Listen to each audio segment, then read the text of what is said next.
मुझे आज भी याद है कि 2004 में जब मैं परमेश्वर में आया तो जिस ग्रुप में मैं संगति करता था वो हर हफ्ते 3 दिन रात के रोजे रखते थे। एक हफ्ते में, हर एक हफ्ते में, सोमवार से लेके संडे से लेके सैटरडे तक, सोम से संडे तक 7 दिन में 3 रोजे दिन रात के। डे के तो होते ही थे ना, वो तो मिस ही नहीं होते थे, लेकिन दिन रात के भी होते थे। हर हफ्ते की मैं बात कर रहा हूं। मेरी लाइफ के जो पहला साल, दूसरा साल टोटल रोजों में निकला है, सिर्फ रोजों में निकला है। मैंने कम खाया होगा, रोजे ज्यादा रखे होंगे। मुझे ओवर रोजे रखने के कारण मेरे पेट में भी बहुत सारी प्रॉब्लम्स पैदा हो गई थी, लेकिन यीशु मसीह में की गई मेहनत कभी व्यर्थ नहीं जाती। तो परमेश्वर ने वो सारा कुछ कवर भी कर दिया, लेकिन जो सामर्थ का नींव, जो फाउंडेशन 2004 और 5 में पड़ी थी, उसका असर आज दुनिया देख रही। बाइबल का वचन इतना क्लियर और सख्त है और इतना शानदार है कि क्या कहने, मैं आपको बताता हूं। वचन कहता है कि एसाव याकूब 2 जुड़वा भाई थे, और बाइबल कहती है एसाव जब आया तो अपने भाई को उसने दाल पकाते हुए देखा। कहता है दाल मुझे चाहिए। कहता है दाल तुझे दे दूंगा, लेकिन तू बड़ा है। जुड़वा थे पहले, वो आया था। कहता तू बड़ा है तो तू ऐसा कर, अपने बड़े होने का पद मुझे बेच दे। याकूब ने कहा तू बड़ा है तो अपना पद मुझे दे दे, मैं दाल तुझे दे दूंगा। और वचन कहता है कि एक बार के भोजन के बदले में उसने अपने बड़े होने के पद को बेच दिया। और जब आशीष पाने के लिए निकला अपने बाप से, क्योंकि बड़ों को ज्यादा आशीष मिलती थी पहलोठों को, तो लिखा वो आशीष पाने के योग्य नहीं ठहरा। आंसू बहाने पर भी, तौबा करने पर भी उसे कोई भी आशीष नहीं मिली। क्यों? क्योंकि उसने शरीर को फॉलो किया था। जो लोग शरीर को फॉलो करते हैं वो आशीष पाने के योग्य नहीं है। वचन कहता है कि अगर आप व्यभिचार में गिर गए, अगर आप पाप में गिर गए, अगर आप चोरी में गिर गए, तो आप सेवा करने के भी काबिल नहीं हैं उच्च पद की। वचन तो इतना गहरा है वचन। तो शैतान लोगों को नाकामयाब कैसे करता है? उनको शरीर के पीछे लगाता है, उनको पाप के पीछे लगाता है, डर के पीछे लगाता है, लोभ के पीछे लगाता है, लालच के पीछे, घमंड के पीछे, व्यभिचार के पीछे। और रोजे के उपवास क्या करता है? जब आप उपवास करते हैं, उपवास आपके शारीरिक, जो आपका बॉस बन गया शरीर। अगर शरीर ने कह दिया कि रात को आपको मोबाइल देखना ही देखना है, गंदी फिल्म देखनी ही देखनी है, तो आप उसको करते हैं, क्योंकि आपका शरीर भारा है, आपकी स्पिरिट हल्की है। आपका बॉस आपका शरीर है। और इसीलिए जब आत्मिक कामों में आप जाते हैं, जब आपको एक ब्रेक थ्रू की जरूरत होती है, जब आपको एक हीलिंग की जरूरत होती है, जब आपको परमेश्वर का हाथ चाहिए होता है, तब क्या होता है? तब आप चाहते हुए भी कुछ नहीं कर सकते, क्योंकि आपकी आत्मिक जो जिंदगी है वो कमजोर है। और जब आपको जरूरत होती है आप कुछ कर नहीं पाते हैं। अपने हाथों को उठाओ, प्रभु से कहो खुदावंद, मैं अपने शरीर के अनुसार नहीं, अपनी आत्मा के अनुसार चलो, प्रभु यीशु मसीह के सामर्थी नाम में।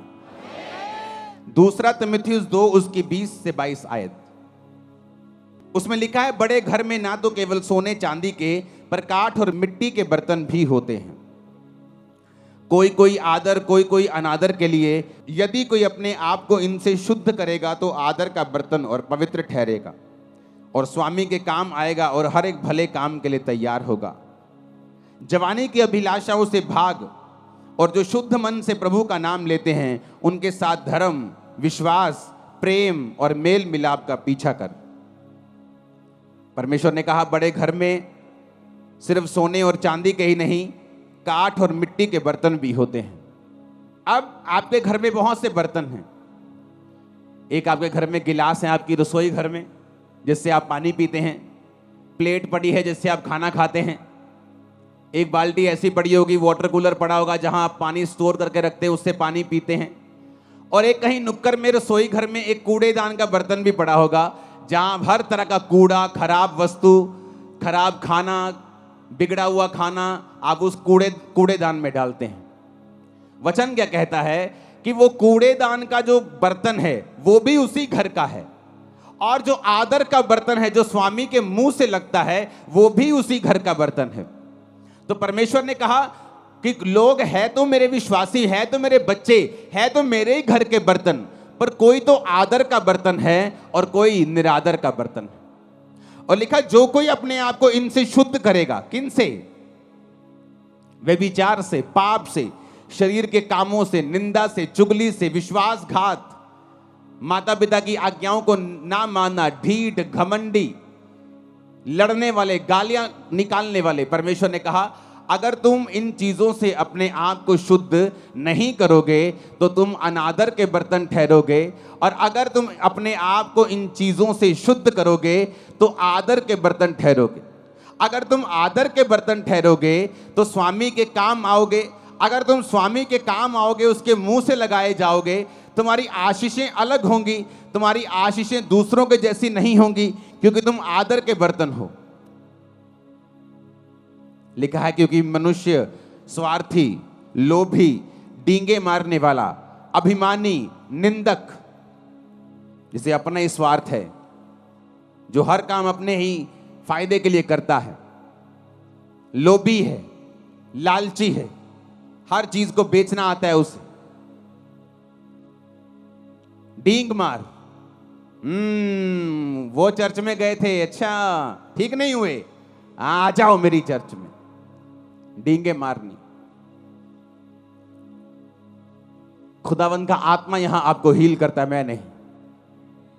आप गवाह होंगे, और आप गवाह हैं, लंगड़े चलाए जाते हैं और कोढ़ी शुद्ध किए जाते हैं। लेकिन आपने कभी ऐसा नहीं सुना होगा कि अगर चंगाई चाहिए तो सिर्फ मेरी चर्च में आओ। यह निशानी है कि वो पास तक गिर चुका है और वचन में नहीं। अभिमानी, निंदक, माता पिता की आज्ञा टालने वाला, कृतज्ञ यानी विश्वास, थैंक्स गिविंग ना करना, ऐसे दो तरह के लोग होते हैं। प्रभु के सामने कृतज्ञ, लोगों के सामने कृतज्ञ। प्रभु जो मर्जी कर दे उसका थैंक्स नहीं करते, अगली डिमांड, उसके अगली डिमांड। जो प्रभु ने पीछे किया उसका कोई थैंक्स नहीं, अगली डिमांड, उससे अगली, उससे अगली, उनको कृतज्ञ बोलते हैं। और ऐसे लोग भी होते हैं, आप अगर उनके लिए कुछ करेंगे, बोलेगे ले मैं तो इनका वर्कर हूं, ये तो इनका फर्ज बनता था करना। मैंने लाइफ में वर्कर देखे 30-30 साल से काम करते हुए, सेम सैलरी, धीरे धीरे सैलरी बढ़ रही है कछुए की चाल से, और कोई हेल्प नहीं की। मैंने देखे हैं वर्कर लोगों के घरों में काम करते, लोगों की जिंदगियों में काम करते हुए। तो उसने कहा जब तुम्हारी हेल्प हो, जब तुम्हें कुछ मिले तो उसका थैंक्स करो, वो इंसान हो या परमेश्वर। अपवित्र, दया रहित, क्षमा रहित, दोष लगाने वाला, असंयमी, कठोर, भले के बैरी, विश्वासघाती, ढीठ, घमंडी, प्रभु के नहीं सुख विलास के चाहने वाले, भक्ति का भेष धरेंगे पर शक्ति को ना मानेंगे, ऐसों से परे रहना। परमेश्वर ने कहा यदि तुम अपने आप को इनसे शुद्ध करोगे तो आदर के बर्तन ठहरोगे। पौलुस को देखो, कई बार हम दुखों से निराश हो जाते हैं कि परमेश्वर ये दुख क्यों आया, ये दुख क्यों है। 2004, 5, 2006, 2007, 8, 9 तक, 10 तक मैं हमेशा परमेश्वर के सामने कंप्लेंट ही करता रहता था, खुदावन ये मेरी लाइफ में प्रॉब्लम क्यों नहीं जा रही, सेवा में आने के बाद भी ये दिक्कत क्यों नहीं खत्म हो रही, ये मेरी लाइफ से क्यों नहीं जा रहा, ये संघर्ष खत्म क्यों नहीं हो रहा। आज हम पौलुस की पत्रियों को पढ़ते हैं। अगर हम पौलुस की पत्रियों को पढ़ते हैं, उन 13-12 जितनी भी 13 पत्रियां हैं, तो पौलुस की पत्रियों को पढ़ते पढ़ते हमें यह समझ आती है कि पौलुस ने अपनी 13 पत्रियों में एक ही बात की है, तुम्हारे कैरेक्टर को किस तरह से मजबूत रखना है, क्योंकि शैतान तुम्हारे कैरेक्टर को खत्म करके ही तुम्हारी लाइफ में काम करता है। और पौलुस ने कहां से ये पत्रियां लिखी हैं? जेल में से। जेल कैसे गया? सुसमाचार के लिए, अपने पाप के लिए जेल नहीं गया। वो लोग अपने पापों के लिए जेल जाते और बोलते कि मैं प्रभु के लिए जा रहा हूं। लेकिन बाइबल कहती है वो खुदाबंद के कामों के लिए लोग उससे जेलसी करते थे, वो जेल में गया। जेल में गया तो एक आम इंसान सोच सकता है कि अगर ये परमेश्वर का दास है तो फिर जेल में क्यों गया, फिर प्रभु इसको बाहर क्यों नहीं निकालता। लेकिन वचन में क्या लिखा है? वचन में लिखा है कि जब वो जेल में गया तो वो सारी पत्रियां उसने जेल के अंदर से लिखी। प्रभु को मालूम था पतरस की इतनी पत्रियां क्यों नहीं, क्यों मैं बताता हूं, क्योंकि पतरस बाहर से विकाई में था और हर टाइम बिजी रहता था, कभी वहां कभी वहां कभी वहां मीटिंग है, कभी वो विश्वासियों के पास, कभी उस कलीसिया के पास। उसकी केवल 2 पत्रियां बाइबल में है, पहला पतरस और दूसरा पतरस। अब जब सेवकाई में कोई तो चाहिए जो इस लेवल का हो, जो पतरस के लेवल का हो, जो यूहन्ना के याकूब के लेवल का हो, उसी की पत्रियां काम आएंगी। छोटे लेवल का कोई लिखेगा तो उसकी पत्रियों में वो बात नहीं होगी, वो पवित्र आत्मा की भरपूरी नहीं होगी। तो परमेश्वर जानता है कि पौलुस एक ऐसा जन है जो उस लेवल का प्रेरित है। और वचन क्या कहता है? वो जेल में गया और उसने पत्रियां को लिखा। परमेश्वर का उसको जेल में डालने का रीजन ये था कि आने वाले समय में इतनी सेवकाई का असर पतरस का नहीं हुआ जितना पौलुस का हुआ। आज हम किसकी पत्रियों को पढ़ के अपने कैरेक्टर को सही रखते हैं? पौलुस की पत्रियों को पढ़ के, हाँ या ना? पौलुस की पत्रियां पढ़ते हैं। आप तीमुथियुस पढ़ो, जहां उसने लिखा है अपने स्पिरिचुअल सन को, उसने कहा मैं अपने आत्मिक पुत्र तीमुथियुस को लिखता हूं, ये करना है, ये करना है, ये करना है। दूसरा तीमुथियुस कैरेक्टर के बारे में, कुलस्सियों कैरेक्टर के बारे में, थिस्सलुनीकियों कैरेक्टर के बारे में, तीतुस की पत्री, फिलेमोन की पत्री। अगर आप इन पत्रियों को पढ़ेंगे आपको कैरेक्टर नजर आएगा कि पौलुस ने कैरेक्टर के विषय में बहुत सी बातें की हैं। हालेलुया। लेकिन कैसे की? बाइबल कहती है हर एक चीज मिलकर भलाई को पैदा करती है जो प्रभु यीशु से प्यार करते हैं। उसने अपने आप को पवित्र रखा, फास्टिंग में रखा, प्रेयर में रखा और जेल से पत्रियां लिखी जो आज तक हम पढ़ के आशीष पा रहे हैं। अपने हाथों को उठाओ, बोलो हर एक दुख के लिए जो खुदा की मर्जी से आया, मैं खुदा का थैंक्स करता हूं। ऊंची आवाज में बात करो, थैंक्स करो ऊंची आवाज में। और पिता मैं विश्वास करता हूं कि आप कुछ बड़ा करेंगे उन्हीं दुखों के बीच से, यीशु के नाम में। अब हम फास्टिंग क्यों करते हैं? जब शरीर आपका स्वामी है, आज आपको रोजा रखना है 5 बजे तक, लेकिन सुबह आपको इतनी भूख लगी छोले भटूरे देख के कि आपने अपना रोजा खोल लिया, क्योंकि आपका शरीर आपका स्वामी है। आप फैसला करके उठे, नहीं ये व्यभिचार से मैं दूर रहूंगा, लेकिन आज वो लड़की बड़े सुंदर कपड़े डाल के आई, आप अभी भी उसे देख रहे हैं। क्यों? क्योंकि आपका शरीर आपका स्वामी है। जब आपका शरीर आपका स्वामी है तो आपकी लाइफ में वो काम नहीं हो सकते जो आपको बंधनों से मुक्त करेंगे, फ्री मैन आपको करेंगे, एक लेवल तक आपको लेके जाएंगे। आप कभी उस लेवल तक नहीं आ सकते क्योंकि आपका शरीर आपका स्वामी है। आपको मालूम है कि आपका मोबाइल, आपकी फेसबुक स्क्रॉलिंग आपके टाइम को वेस्ट कर रही है। ये टाइम आपको प्रेयर में देना है। क्यों? क्योंकि आपका शरीर आपका स्वामी है। आप जब फैसला कर लेते ये काम मैं नहीं करूंगा और आप प्रार्थना में चले जाते, उस तरीके से आप अपनी आत्मिक लाइफ को, अपनी आत्मा को अपने जीवन का स्वामी बना देते हैं। और वचन कहता है जो आत्मा से चलेगा वो जिएगा। आमीन।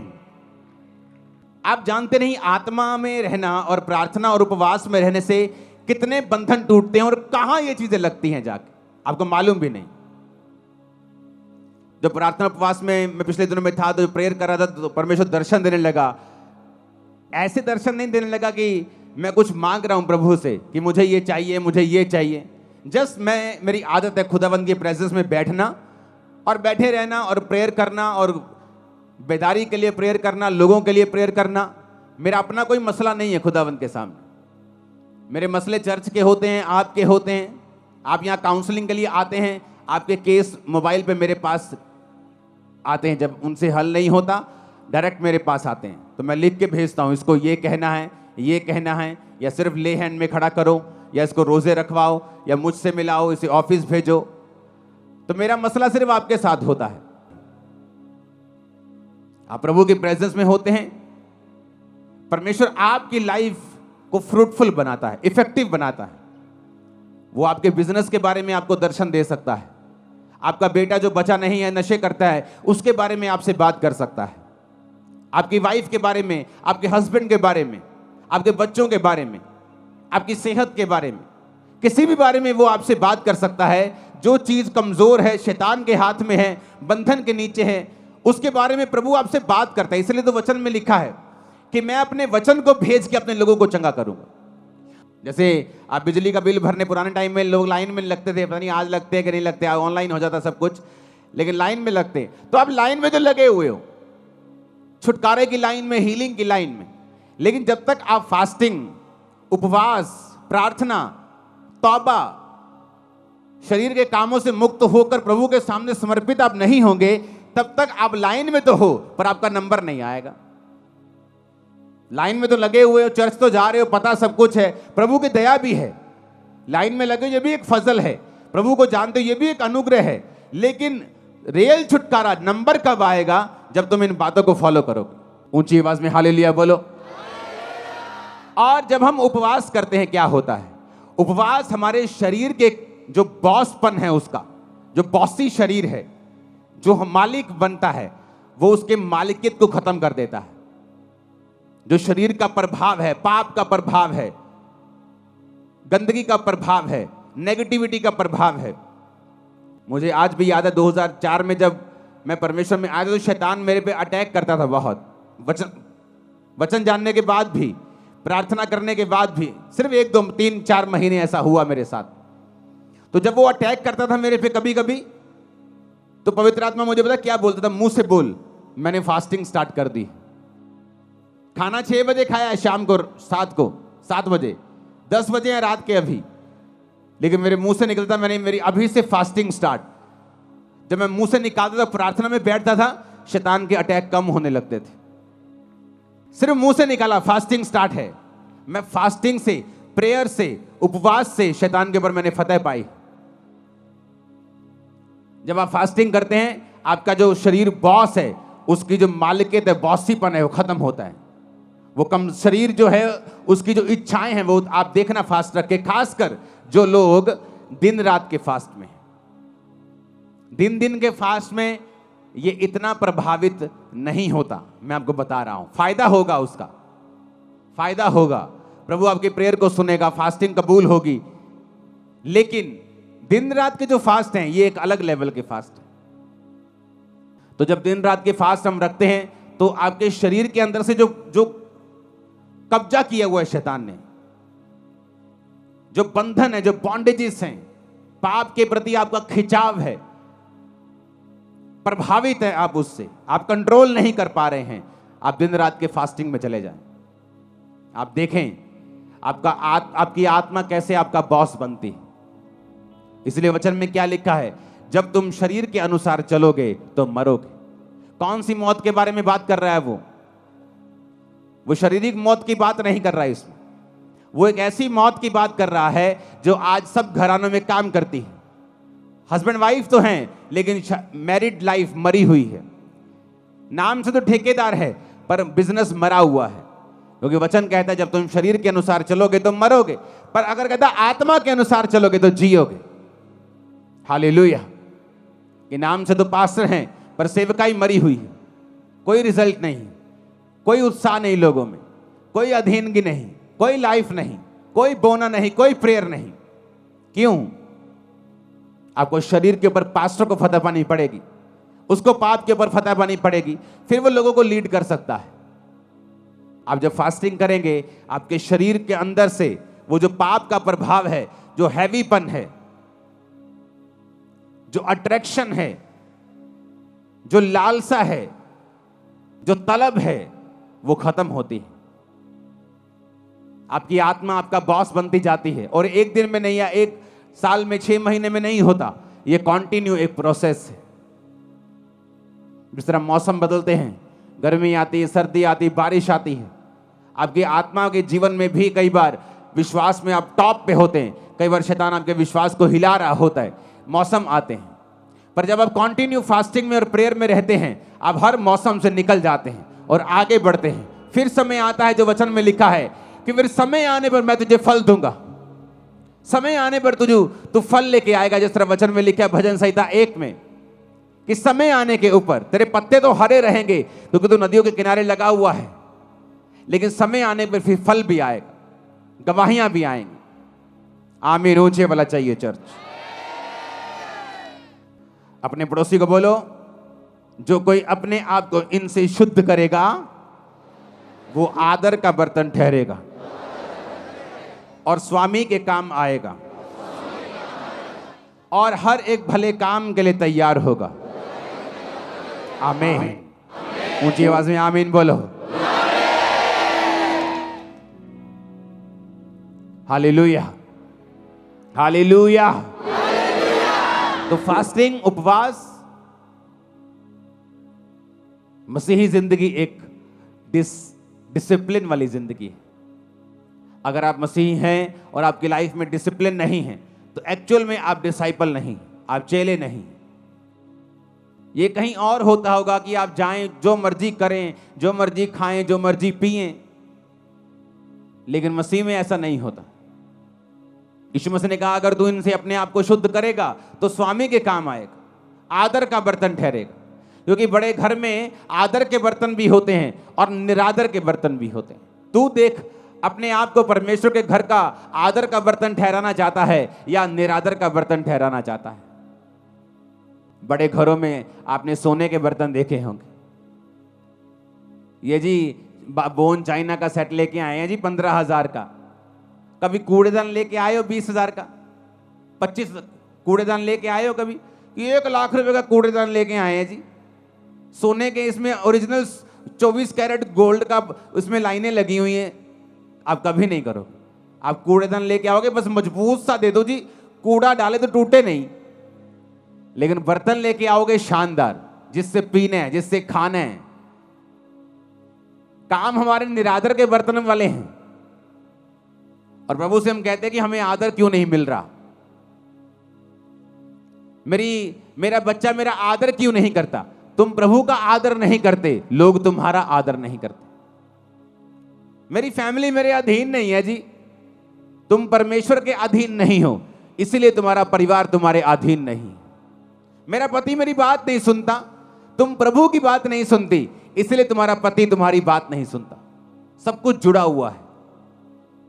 तुम आत्मा में कामयाब हो जाओ, शरीर में कामयाबी तुम्हारे पीछे पड़ के मिले, तुम्हें मिलेगी, बाइबल कहती है। आत्मा में कामयाब हो जाओ, शरीर में कभी भी फेल नहीं हो सकते तुम लोग, कभी भी, नेवर। वो लाइन चेंज कर देगा तुम्हारी, लेकिन फेल नहीं होने देगा।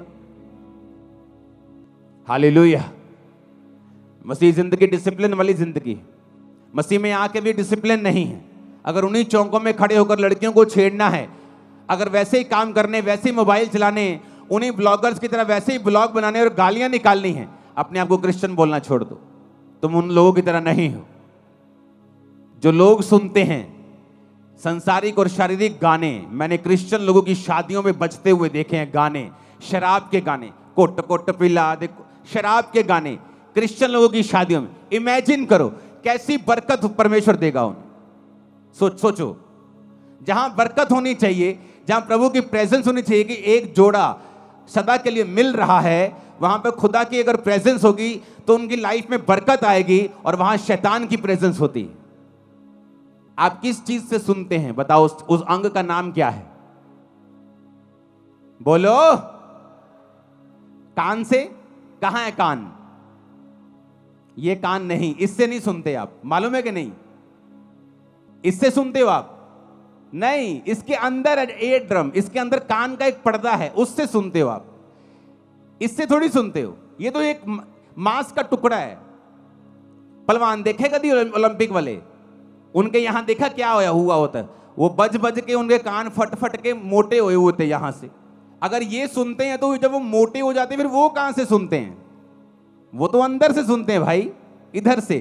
कान के अंदर जो होल है, यहां एक, वहां अंदर आवाज जाती है, कान का पर्दा उसे रिसीव करके सिग्नल भेजता है, दिमाग में जाते हैं तो आवाज आती है। ये थोड़ी सुनता है। फिर ये बनाया क्यों है? बात तो ये है, प्रभु ने कोई चीज फालतू में तो बनाई नहीं है।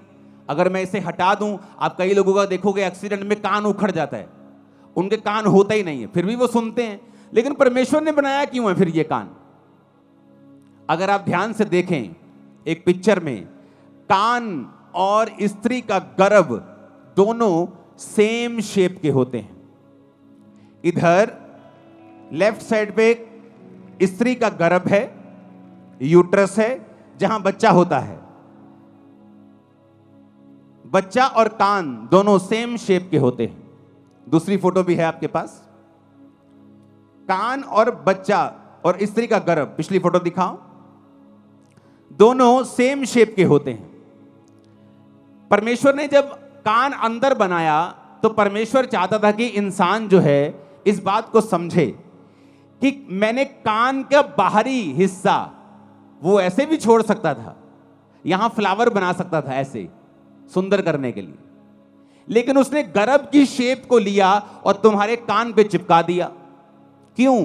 क्योंकि परमेश्वर ने तुम्हें बहुत केयरफुली डिसाइड करने के लिए बोला है कि तुम अपनी लाइफ में क्या सुनोगे और क्या नहीं सुनोगे। क्यों? जब औरत के गर्भ में बीज जाता है तो वो बच्चा पैदा करता है, और जब परमेश्वर ने कहा तुम्हारा कान जो गर्भ की शेप का है, जब इसके अंदर बीज जाएगा, वो चाहे अच्छा बीज हो चाहे बुरा बीज हो। एक चोर का जब शादी होता है तो उसके भी बच्चा होता है। एक जादू टोना तांत्रिक, एक बंदों को मारने वाला एक कातल, जब वो भी शादी करता है तो बच्चा पैदा होता है। एक धर्मी जब शादी करता है तो भी बच्चा पैदा होता है। तो बच्चा अच्छा है या बुरा है, ये निर्भर करता है कि कौन उसे पैदा कर रहा है। परमेश्वर ने तुम्हारे कान को गर्भ के जैसा इसलिए बनाया है कि परमेश्वर कहता है कि कान के अंदर क्या डलेगा, अच्छा या बुरा, ये तुम डिसाइड करोगे। जैसा तुम डालोगे तुम्हारी जिंदगी का फल वैसा ही होगा, अच्छा या बुरा। अब तुमने गाने डालने हैं, शराब के गाने डालने हैं, वो गाने डालने जिससे बीपी बढ़ जाता है, तुम शारीरिक जोश में आ जाते हो, वट देंगे टोक देंगे, तुम्हारा वो भला करने वाले नहीं। मैं खड़दा, मैं जानदा, मैं आंदा, वो तुम्हारा भला करने वाले नहीं है। इसलिए प्रभु ने कहा ध्यान से देखो कि क्या सुनते हो। जब मैं चर्च में से वापस आया करता था तो मेरी आदत थी हिंदी गाने सुनने की, तो हिंदी गाने में सुनता था। और एक दिन पवित्र आत्मा ने मुझे प्रेरित किया, तो मैंने अपने भाई से, क्रिश्चियन भाई से पूछा, मैंने कहा क्या बेनीहीन गाने सुनता है? जैसे मैं हिंदी गाने सुनता हूं, बेनीहीन भी इंग्लिश गाने सुनता है फिल्मों के? कहता नहीं हो यार, वो नहीं सुनता होगा। मैंने कहा अगर वो नहीं सुनता होगा तो मुझे भी नहीं सुनने चाहिए। अगर मुझे प्रभु में बढ़ना है तो हिंदी गाने सुनता हूं तो मुझे मेरे अंदर वही फीलिंग्स आती हैं। तो अगर वो भी फीलिंग्स आएंगी, चर्च जब मैं जाके सॉन्ग प्रभु का सुनता हूं तो वो आत्मा वाली फीलिंग आती है। तो मैं अपने शरीर को दो चीजों से भर नहीं सकता हूं, एक ही सोते से खारा और मीठा दोनों पानी तो नहीं निकल सकते, तो चुनाव करना पड़ेगा। उस दिन से कैसेट्स होती थी, तब सारी फेंक दी थी, कोई गाना नहीं सुनना। और पवित्र आत्मा कैसे भरता है? जब मैं सॉन्ग सुनता था, ये सुखविंदर साथ होता था सॉन्ग 2004 से 5 से, जब गीत गाते थे, सॉन्ग सुनते थे, तो वो सॉन्ग सारा हफ्ता दिमाग में बजता था जब तक अगली मीटिंग नहीं आती थी। 3-4 दिन वो सॉन्ग बज ही जाना आत्मा में, जब तक कोई और सॉन्ग नहीं सुन लेना। तो उस वजह से पवित्र आत्मा से हम भरपूर रहते थे, सब लोग जितने इस नियम के ऊपर चलते थे। तो परमेश्वर ने कान क्यों बनाया, उस फोटो को देखेंगे। परमेश्वर ने कान गर्भ के जैसा क्यों दिया है, जबकि जो सुनने वाली चीज है वो तो अंदर है, कान का पर्दा तो अंदर है। लोग बोलते जी मेरे थप्पड़ मारा किसी ने, कान का पर्दा फट गया, अब सुनता नहीं। अगर इस कान से सुना जाता तो ये फटता तो कान नहीं सुनता, पर अंदर का पर्दा फटता है तो कान नहीं सुनता, क्योंकि ये परमेश्वर ने गर्भ के जैसा बनाया है, ताकि जो कुछ तुम अंदर लोगे, गाने, गालियां, संसारिक चीजें, किस दोस्त के साथ आप बैठ रहे हो, ऐसा दोस्त जो आपके साथ जब बैठता है, जब आप उठते हैं तो आपका विश्वास कम हुआ होता है, वो आपके अंदर नेगेटिव चीजें डालता है। ओ ठीक है चर्च, ओ कदी कदी चल जाया कर, उन लोगों ने भी बना के रखनी है, ओ ले कड़ी चर्च है जी सारे लोगों का वखरा ही कर देंदी है, और आप थोड़ी आप क्या सुनते हैं मायने रखता है। आप अगर नेगेटिव सुनेंगे और उस नेगेटिव को कैंसिल नहीं करेंगे, आपने मान लिया कुछ नेगेटिव सुना और आपको मालूम नहीं है कि उसे कैंसिल करना है, उसे रिजेक्ट करना है, ऐसे लोगों के पास नेक्स्ट टाइम मत बैठें जहां बैठने पर आपका विश्वास कमजोर होता है। अगर वो रिश्तेदार है, त्याग दें कुछ सालों के लिए, उसे कुछ महीनों के लिए त्याग दें। वो दोस्त जो मैंने 2007-8 में त्याग दिए, 15-16 साल बाद मुझे मिलते हैं आज, लेकिन आज मेरी बातों का असर उन पे होता है, उनकी बातों का असर मेरे पे नहीं होता। क्यों? एक समय था अगर क्रिश्चियन होने के बाद भी अगर मैं उनके साथ रहता तो हो सकता उनकी बातों का असर मुझ पे होता। जब मैंने अपनी 10th को कंप्लीट किया था तो मेरे कई नए दोस्त स्कूल से बाहर बने थे, और उसमें से एक दोस्त मेरा ऐसा था जिसका मेरे ऊपर बहुत प्रभाव था। मोस्टली मेरा प्रभाव मेरी टीम पर, मेरे लोगों पर होता था, लेकिन एक दोस्त ऐसा था जिसका प्रभाव मुझ पे होता था, जो मुझे प्रभावी लगता था। अगर वो मेरी लाइफ में होता क्रिश्चियन बनने के दौरान, मैं आपको बता देता हूं, अगर वो मुझसे कहता तो हो सकता मेरा विश्वास वो ना होता। क्योंकि मसीह में आने के बाद बहुत सी दिक्कतें मुझे हुई, मेरी फैमिली ने मुझे त्यागा, छोड़ा, लोगों ने मुझे डांटा, रिश्तेदारों ने मेरी डांट लगाई, मुझे मेंटली बहुत सा डिस्टर्बेंस पैदा करने की मेरी लाइफ में कोशिश हुई। शैतान ने डिस्टर्ब अलग किया, बीमारियों ने अलग किया, लोगों ने अलग किया। पर मसीह में आने के कुछ महीने पहले ही वो दोस्त को परमेश्वर ने मेरी लाइफ से दूर कर दिया था। और अब तब मुझे मालूम हुआ कि इतनी स्टूपिड सी चीज के ऊपर हम कभी भी अलग नहीं हो सकते थे, लेकिन हम हुए। लेकिन कुछ साल पहले हमारा फिर मेल मिलाप हुआ। आज मेरी बातों का असर उस पर होता है, उसकी एक भी बात का असर मेरे पे नहीं होता। टाइम होता है, एक समय होता है, खुदावंद आपकी बोलता है सहेली छोड़ दे मेरी बेटी, अपने दोस्त को मेरे बेटे छोड़ दे, अपने इस रिश्तेदार को छोड़ दे, कुछ साल के लिए अलग हो जा, अपनी लाइफ बना, अपना कैरियर बना। अरे यूपीएससी एग्जाम में भी, संसारिक सफलता लेने के लिए भी बच्चे जो हैं कुछ देर के लिए अलग हो जाते हैं। माता पिता अपने शहर को छोड़ के बच्चों के साथ दिल्ली चले जाते हैं एग्जाम की तैयारी करने के लिए। एक संसारिक आदमी को मालूम है संसारिक दृष्टि में कामयाब होने के लिए हमें त्याग करना पड़ेगा, और आत्मिक लोग इतने मूर्ख और इतने अंधे और इतने बहरे और गूंगे हैं कि वो त्याग करने के लिए बिल्कुल तैयार नहीं। उन्हें लगता है कोई त्याग करने की जरूरत नहीं, घर में बार बनाओ कोई प्रॉब्लम नहीं, घर में शराब पियो कोई प्रॉब्लम नहीं, कैसी भी संगति करो कोई प्रॉब्लम नहीं, कहीं भी जाओ कोई प्रॉब्लम नहीं, चर्च भी जाओ, उधर भी जाओ, जब उनका प्रोग्राम आता है उस धर्म का आता है उधर भी जाओ, सब जगह जाओ।